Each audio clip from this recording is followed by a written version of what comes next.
नमस्कार बच्चों, मैं आपकी हिंदी विषय की अध्यापिका। आज मैं आपको पानी की कहानी का भाग 3 पढ़ाने के लिए जा रही हूँ। देखा उसने, मैं और गहराई की खोज में किनारों से दूर हो गई। मैंने एक वस्तु देखी कि मैं चौंक पड़ी। अब तक समुद्र में अंधेरा था, सूर्य का प्रकाश कुछ भी भीतर तक पहुंच पाता था और बल लगाकर देखने के कारण मेरे नेत्र दुखने लगे थे। मैं सोच रही थी कि यहाँ पर जीवों को कैसे दिखाई पड़ता है। सामने ऐसा जीव दिखाई पड़ा मानो कोई लालटेन लिए घूम रहा हो। यह एक अत्यंत सुंदर मछली थी जिसके शरीर में एक प्रकार की चमक निकलती थी जो इसे मार्ग पर दिखलाती थी।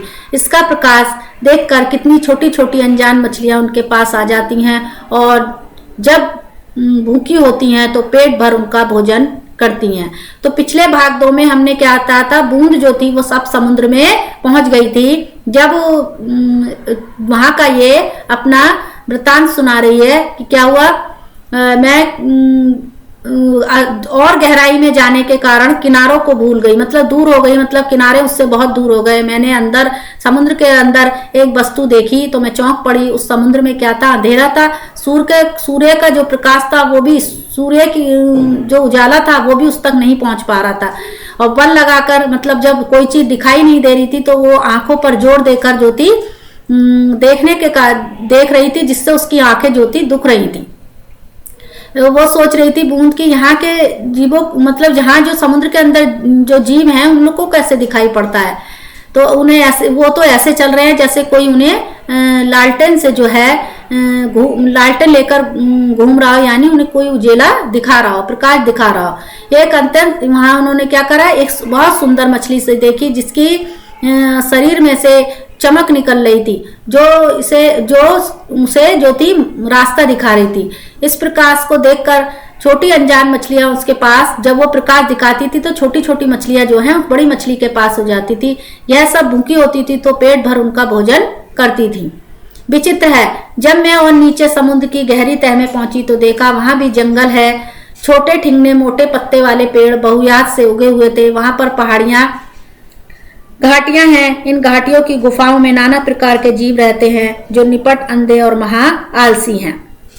क्या कहा, वो बूंद जो थी वो समुद्र में और नीचे तक गहरी तह तक पहुंच गई और वहां उन्होंने क्या देखा कि वहां भी जंगल है। छोटे ठिंगने, छोटे मतलब छोटे कद वाले मोटे पत्ते वाले पेड़ बहुत सारे थे, बहुत उगे हुए थे।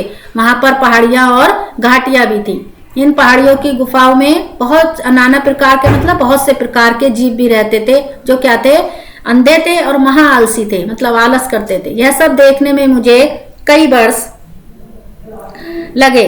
जी में आया कि ऊपर लौट चले, परंतु प्रयत्न करने पर जान पड़ा कि यह असंभव है। मेरे ऊपर यानी पानी की कोई 3 मील मोटी तह थी। मैं भूमि में घुसकर जान बचाने की चेष्टा करने लगी। यह मेरे लिए कोई नई बात न थी। करोड़ों जलकण इसी भांति अपनी जान बचाते और समुद्र जल नीचे धंसता जाता।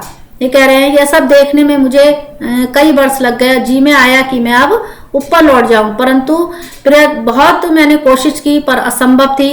मेरे ऊपर पानी कोई, मतलब बूंद के ऊपर जो पानी की थी वो 3 मील मोटी परत जम गई थी। मैं जमीन में घुसकर बचने की कोशिश कर रही थी। कोई नई बात ना थी। करोड़ों कण इसी भांति, मन मेरे लिए कोई अनोखी बात नहीं थी। बहुत से जलकण भी इसी तरह अपनी जान बचाने की कोशिश करते हैं और समुद्र का जो जल था वो नीचे जा रहा था। मैं अपने दूसरे भाइयों के पीछे पीछे चट्टान में घुस गई। बरसों में कई मील मोटी चट्टान में घुसकर हम पृथ्वी के भीतर एक खोखले स्थान में निकले और एक स्थान पर इकट्ठा होकर हम लोगों ने सोचा क्या करना चाहिए। कुछ ही सम्मति में वहीं पड़ा रहना ठीक था, परंतु इनमें हमसे कुछ उत्साही युवा भी थे। वे एक स्वर में बोल रहे थे, हम खोज करेंगे, पृथ्वी के हृदय में घूम घूम कर देखेंगे कि भीतर क्या छिपा है।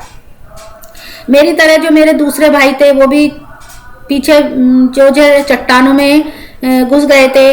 कई वर्ष तक मोटी चट्टानों में घुसकर उन्होंने क्या करा, एक पृथ्वी के जो खोखला सा स्थान पर उस पर निकल आए और स्थान पर इकट्ठा होकर उन लोगों ने सोचा कि अब हमें क्या करना चाहिए। कुछ की सम्मति ये हुई कि वहीं पर रहना, कुछ लोग कहने लगे सम्मति मतलब रजामंदी हुई कि वहीं पर रहना चाहिए, परंतु कुछ जो थे उत्साही युवा थे, उत्साह दिखाना चाहते थे, वे एक सर में बोलने लगे कि हम खोज करेंगे, पृथ्वी के हृदय में घूम घूम कर देखेंगे कि पृथ्वी के में क्या छुपा हुआ है, धरती में क्या छुपा हुआ है। हम शोर मचाते हुए आगे बढ़े, एक ऐसे स्थान पर पहुंचे जहां ठोस वस्तु का नाम भी न था। बड़ी बड़ी चट्टानें लाल पीली पड़ी थी और नाना प्रकार की धातुएं उधर उधर बहने को उतावली हो रही थी। और जो थे शोर मचाते हुए आगे बढ़ने लगे, कौन? बूंद और उसके साथी जो थे आगे बढ़ने लगे और ऐसे स्थान पर पहुंचे गए जहां ठोस वस्तु का मतलब कोई भी वस्तु ठोस नहीं थी। बड़ी बड़ी चट्टानें लाल पीली पड़ी थी और बहुत प्रकार के धातुएं बहने के लिए उतावली हो रही थी। ऐसी स्थान के आसपास एक दुर्घटना होते होते बची। हम लोग अपनी इस खोज में इतने प्रसन्न थे कि अंधाधुंध बिना मार्ग देखे बढ़े जाते थे। इससे अचानक ऐसी जगह जा पहुंचे जहां तापक्रम बहुत ऊंचा था। यह हमारे लिए असह्य था। हमारी उगवा कांपे और देखते देखते उनका शरीर ओसजन और हृदजन में विभाजित हो गया। इस दुर्घटना में मेरे कान खड़े हो गए। मैं अपने और बुद्धिमान साथियों के साथ एक और निकल भागी। क्या हुआ इसी स्थान के आसपास जहां वो घूम रहे थे पृथ्वी की वो देखने के लिए कि मतलब क्या है पृथ्वी में क्या है, तो इसके लिए क्या करा उन्होंने कि आसपास जब वो देखने लगे तो बहुत बाल बच गए, दुर्घटना होते हुए उनके साथ बच गई।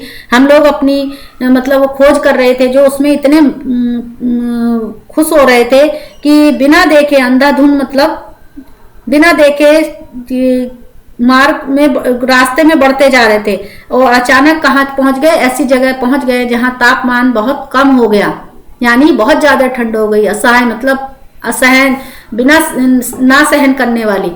और हमारे अगुआ कांपे, मतलब जो हमें रास्ता दिखा रहे थे वो भी कांपने लगे और उनका शरीर जो था क्या ऑक्सीजन और हाइड्रोजन क्या है, ऑक्सीजन और हाइड्रोजन में विभाजित हो गया। जब हमने ये दुर्घटना देखी तो हमारे भी कान खड़े हो गए, मतलब हम सावधान हो गए। मैं अपने बुद्धिमान साथियों के साथ एक और निकलकर भाग गई। हम लोग अब ऐसे स्थान पर पहुंचे जहां पृथ्वी का गर्भ रह रहकर हिल रहा था। बड़े जोर से धड़ाका हुआ। हम बड़ी तेजी से बाहर फेंक दिए गए। हम ऊंचे आकाश में उड़ चले। इस दुर्घटना से हम चौंक पड़े थे। पीछे देखने से हम लोग ऐसी जगह पर पहुंच गए थे जहां पृथ्वी का गर्भ रह रहकर हिल रहा था। पृथ्वी जो थी वो रह रहकर रुक कर हिल रही थी और बहुत जोर की आवाज हुई और बड़ी तेजी से हम लोगों को बाहर फेंक दिया। हम जो थे आकाश में ऊंचे उड़ने लगे और ये दुर्घटना थी, इससे हम चौंक पड़े थे। और पीछे देखने से ऐसा लग रहा था कि पृथ्वी फट गई है और उसमें धुआं, रेत, पिघली धातुएं और लपटें निकल रही हैं। ऐसा दृश्य बड़ा ही शानदार था। इसे देखने में हमें बार बार इच्छा होने लगी। वो दृश्य इतना अच्छा था कि उसे देखने की उन लोगों को बहुत इच्छा हो रही थी। क्या कि पृथ्वी फटी, उसमें से धुआं, रेत, पिघलती धातुएं और बड़ी बड़ी लपटें जो थी निकल रही थी। मैं समझ गया तुम ज्वालामुखी की बात कह रही हो। क्या? हाँ, तुम लोग उसे ज्वालामुखी कहते हो। अब जब हम ऊपर पहुंचे तो हमें एक और भाप का बड़ा दल मिला। हम गरजकर आपस में मिले और आगे बढ़े। पुरानी सहेली आंधी के भी हमें यहाँ दर्शन हुए। वह हमें पीठ पर लादे, कभी इधर ले जाती तो कभी उधर। वह दिन बड़े आनंद के थे। हम आकाश में स्वच्छंद किलोले करते फिरते थे। क्या हुआ? कह रहे कि मैं समझ गया तुम ज्वालामुखी की बात कर रही हो। क्या होता है जब पृथ्वी फटती है, उसमें से धुएं, रेत, पिघली हुई धातुएं और जो नपटें निकलती हैं उन्हें क्या कहते हैं? हम ज्वालामुखी। कह रहे हाँ, तुम लोग इसे ज्वालामुखी कहते हो।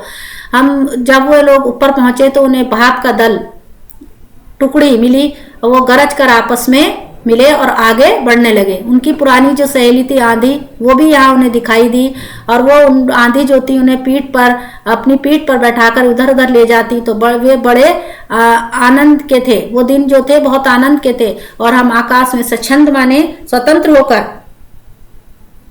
किलोले मतलब किलकारियां भरते फिरते थे।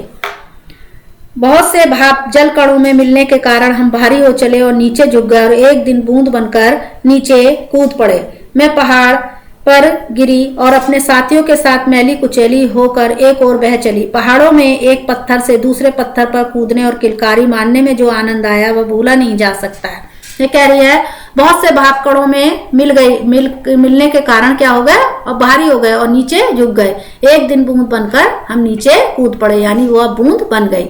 मैं पहाड़ पर गिरी और अपने साथियों के साथ, जब वो पहाड़ पे गिरी और जो अपने साथियों के साथ मतलब गंदी होकर फिर बहने लगी। पहाड़ों में एक पत्थर से दूसरे पत्थर पर जब मैं कूद रही थी, किलकारियां मार रही थी, तो बहुत आनंद आ रहा था, वह मैं भुला नहीं सकती।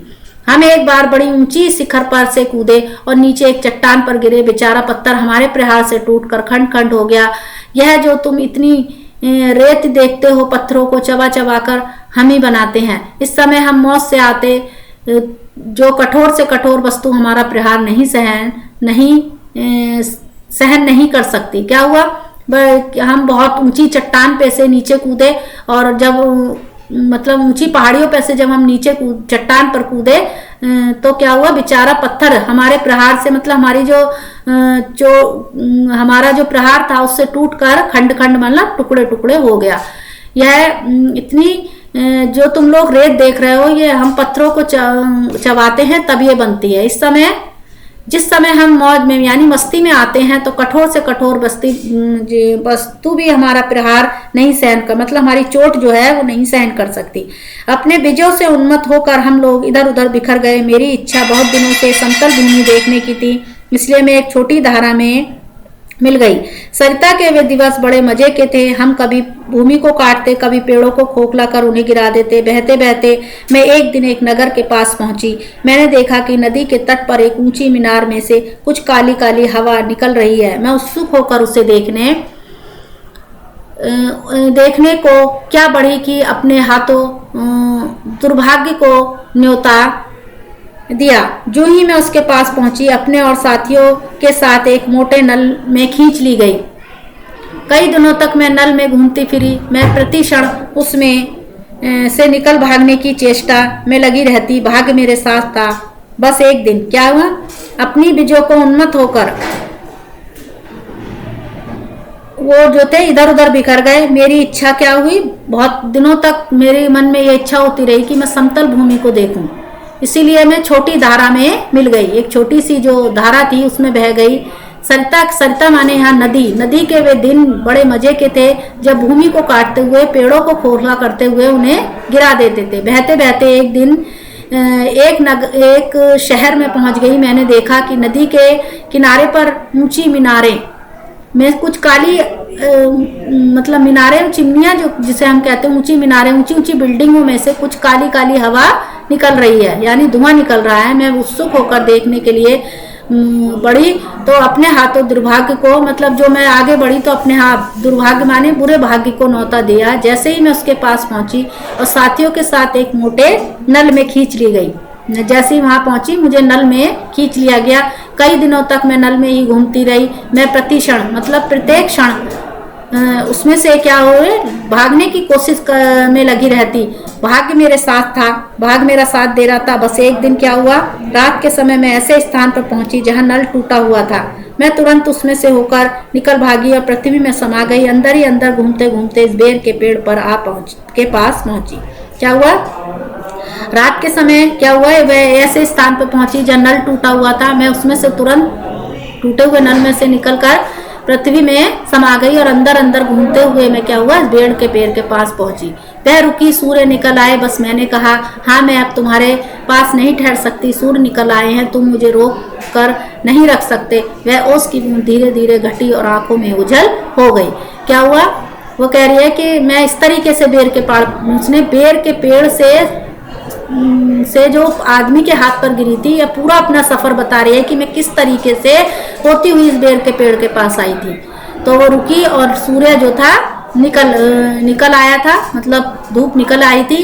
वह बस बूंद क्या बोली, ने कहा कि अब मैं तुम्हारे पास नहीं रह सकती। सूर्य निकल आया है, अब मुझे रोक कर नहीं रख सकते। मतलब ओस की जो बूंद सी वो क्या हो रही है, धूप से अब भाप बनकर उड़ जाएगी। तो क्या हुआ, ओस की बूंद धीरे धीरे कम हुई और आंखों से ओझल हो गई। मतलब क्या हुआ, आंखों से दूर हो गई।